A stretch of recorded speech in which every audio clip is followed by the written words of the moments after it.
কলকাতার ব্যস্ত শহরের এক কোণে পুরনো এক ফ্ল্যাটের তৃতীয় তলায় একা থাকত রনিতা ঘোষ। নতুন চাকরি, নতুন জীবন, সব ঠিকই ছিল, কিন্তু রাত নামলেই অদ্ভুত কিছু ঘটতে থাকত। দেয়ালে টোকা পড়ত, ফিসফিস আওয়াজ শোনা যেত, আর আয়নায় মাঝে মাঝে দেখা যেত অন্য এক ছায়া। প্রথমে এসব কাকতালীয় ভেবেছিল সে, কিন্তু এক রাতে স্বপ্ন আর বাস্তবের ফারাক মুছে গেল। সেই রাতেই সে বুঝতে পারল কেউ ফিরে এসেছে, কিন্তু কে আর কেন? রনিতা কি সেই রহস্য উন্মোচন করতে পারবে, নাকি তাকে শেষ পর্যন্ত ওর শিকার হতে হবে? সে ফিরে এসেছে, রনিতা ঘোষ। রাত তখন প্রায় 2টো। কলকাতার উত্তর প্রান্তের এক পুরনো ফ্ল্যাটের তৃতীয় তলা। বাইরে তখন ঝিরিঝিরি বৃষ্টি, জানালার কাছে ফোঁটা ফোঁটা জল জমে এক অদ্ভুত চিত্র তৈরি করেছে। রনিতা ঘোষ আয়নার সামনে দাঁড়িয়ে, তার চোখের নিচে কালি, মুখের চারপাশে ক্লান্তির ছাপ। আজ আবার সেই স্বপ্নটা দেখল, সেই ভয়ঙ্কর স্বপ্ন। স্বপ্নে সে একটা অন্ধকার করিডোর দিয়ে হাঁটছে, দূরে কোথাও একটা দরজা আধখোলা। হঠাৎ দরজার ফাঁক দিয়ে একটা সাদা হাত বেরিয়ে এলো, রক্তমাখা নখ, পচা গন্ধ। সে চিৎকার করতে চাইল, কিন্তু গলা দিয়ে কোনো শব্দ বেরোলো না। এবার হঠাৎই সে জেগে উঠল। সে ফিরে এসেছে। এক মুহূর্ত মনে হলো ঘরের মধ্যে যেন কেউ আছে। রনিতা শ্বাস বন্ধ করে তাকালো চারপাশে। দরজাটা অল্প খোলা ছিল, বাতাসে পর্দা দুলছে। ঠিক তখনই আয়নার দিকে চোখ পড়ল, আর সে আতঙ্কে জমে গেল। আয়নার মধ্যে তার প্রতিবিম্বের পেছনে একটা ছায়ামূর্তি দাঁড়িয়ে। লম্বা, এলোমেলো চুল, গাঢ় কালো চোখ, মুখটা যেন ছাইন্না। কে কে ওখানে? কোনো উত্তর নেই। রনিতা ধীরে ধীরে পেছনে ঘুরল, কিন্তু সেখানে কেউ নেই। কিন্তু আয়নার দিকে তাকাতেই সে আবার দেখল সেই ছায়া। এবার হঠাৎই কানের কাছে ফিসফিস শব্দ, আমি ফিরে এসেছি। রনিতার গা শিউরে উঠল। ভয়ঙ্কর সত্যটা, গত 1 বছর ধরে এই ফ্ল্যাটে একাই থাকে রনিতা। নতুন চাকরি পেয়েছে, মা বাবা মফস্বলে। শুরুতে সব ঠিক ছিল, কিন্তু কয়েক মাসের মধ্যে ঘটতে লাগলো অদ্ভুত সব ঘটনা।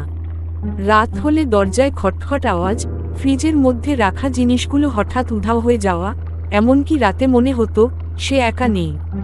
একদিন রাত 3টেয় দরজা বন্ধ থাকলেও রান্নাঘর থেকে আসতে থাকে খুটখাট শব্দ। সে ধীরে ধীরে গিয়ে দরজা খুলতেই কেউ নেই, কিন্তু ফ্লোরে পড়ে আছে ভেজা পায়ের ছাপ। সেই রাতেই সে সিদ্ধান্ত নেয় এ বাড়ি ছেড়ে চলে যাবে। কিন্তু আজ যখন সে বেরোতে যাবে, তখনই মনে হলো কেউ যেন তাকে আটকে রাখতে চাইছে। শেষ মুহূর্তের লড়াই। রনিতা দ্রুত ব্যাগ গুছিয়ে দরজা খুলতে গেল, কিন্তু দরজা নড়ছে না, যেন কেউ বাইরে থেকে চেপে ধরে আছে। আচমকা একটা ভয়ঙ্কর হাসির শব্দ। সারা শরীর অবশ হয়ে গেল রনিতার। আয়নার দিকে তাকাতেই দেখল সেই ছায়ামূর্তি। এবার মুখটা আরো স্পষ্ট, চোখ দুটো গভীর গর্তের মতো, ঠোঁটের কোণে একটা বিকৃত হাসি। সে ধীরে ধীরে এগিয়ে আসছে। রনিতা কাঁপতে কাঁপতে দরজায় ধাক্কা মারল, ছাড়ো আমাকে, যাও এখানে থেকে। কিন্তু সেই হাসির শব্দ আরো জোরালো হলো। শেষ দৃশ্য, পরদিন সকালে পাড়ার লোকেরা এসে দেখে ফ্ল্যাটের দরজা ভেতর থেকে বন্ধ। রনিতার ফোন বাজছে, কিন্তু কেউ ধরছে না। পুলিশ এলো, দরজা ভাঙা হলো, আর তারপর ঘরের আয়নার সামনে পড়ে আছে রনিতার নিথর দেহ। চোখ দুটো ফাঁকা, ঠোঁটের কোণে একটা বিকৃত হাসি। আয়নার গায়ে একটা হাতের ছাপ, রক্তে লেখা, সে ফিরে এসেছে। পুলিশ ঘরের মধ্যে ঢুকতেই প্রথম যে জিনিসটা লক্ষ্য করল তা হলো ঘরের ভেতরকার অস্বাভাবিক ঠান্ডা। জুলাই মাসের এই ভর দুপুরেও যেন শীতের আমেজ। এসআই অরিন্দম দত্ত আয়নার সামনে পড়ে থাকা রনিতার নিথর দেহের দিকে তাকিয়ে রইলেন। মেয়েটার চোখ দুটো বিস্ফারিত, মুখে এক অদ্ভুত বিকৃত হাসি, যেন মৃত্যুর আগের মুহূর্তে সে কিছু ভয়ঙ্কর দেখেছিল। এটা আত্মহত্যা বলে মনে হচ্ছে না, স্যার, পাশে দাঁড়ানো কনস্টেবল বিজয় মৃদু স্বরে বলল। অরিন্দম কিছু বললেন না, ধীরে ধীরে ঘরটা পর্যবেক্ষণ করছিলেন। হঠাৎ তার চোখ গেল আয়নার দিকে। আয়নায় রহস্যময় ছাপ, আয়নার উপর কিছু আঁচড়ের দাগ, যেন কেউ রক্তাক্ত নখ দিয়ে আঁচড় কেটেছে।